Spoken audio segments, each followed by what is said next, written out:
With the second major of the LPGA season wrapped up at Pinehurst over the weekend, it's now time for the tour's leading players to turn their attention to next month's Ricoh Women's British Open. Number 13 on the Rolex rankings, Paula Creamer, is gearing up for another trip across the pond and her first return to Royal Birkdale since 2010. I love playing in the Ricoh Women's British Open. I love that style of golf. I love, the hardness part of it, the toughness, the grind, the battle of just, the weather in itself. But it's fun. I mean, I think it's the one time you're okay playing in the wind, you're okay playing in the rain. There's nothing to really prepare you for that week.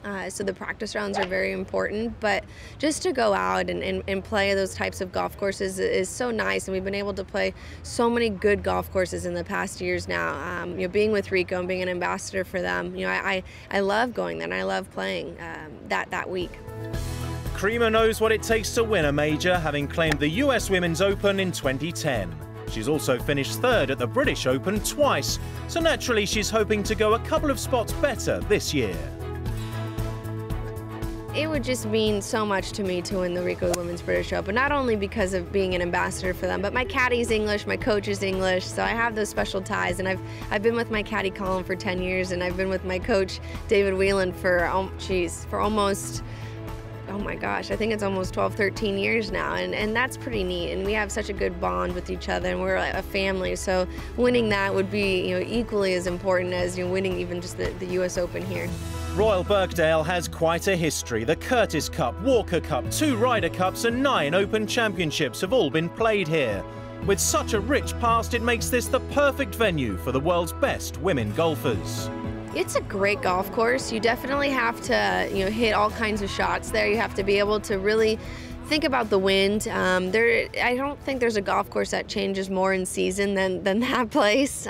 So being able to adapt to what you have out there is important. The par 3s are great holes, some tricky ones. Definitely, the finishing back 9 with the couple par 5s. I think there's 3 or 4 par 5s on the back that you have to take advantage of as well. And I'm glad that we're going back there. I think it's a good golf course. It's a good test for our games. And links golf, of course, offers a unique test, a completely different challenge for players who spend most of their seasons in America and Asia. I think it's whatever shot that you pick, you have to really commit to it and just trust it. Knockdown shots, you have to narrow your stance a little bit more. I mean, there's kind of certain tips that you can use for the types of shots that you're hitting out there. There's tight lies, so you've got to be hit down on the ball a little bit more. The key thing I think in links golf and playing over at the Ricoh Women's British Open is just not taking too much. Don't gamble too much in that type of golf because of the pot bunkers and things like that. They can be very penalizing, and just to kind of take your medicine on some holes. Along with years of British Open experience, Paula's other ace up her sleeve is her longtime caddy, Colin Cann, who has plenty of local knowledge to pass on. He definitely did when we first started working together, those first couple of years, because I had never really played that type of golf before, and my game is adapted to it because of Colin and also because of David. He has helped me how to hit those knockdowns, hold-offs, all kinds of shots that you just don't use here in America. And they kind of, when I wanted to hit that little high flop shot there, they were like, no. So for the last 10 years, I don't think I've ever hit that shot at the British Open.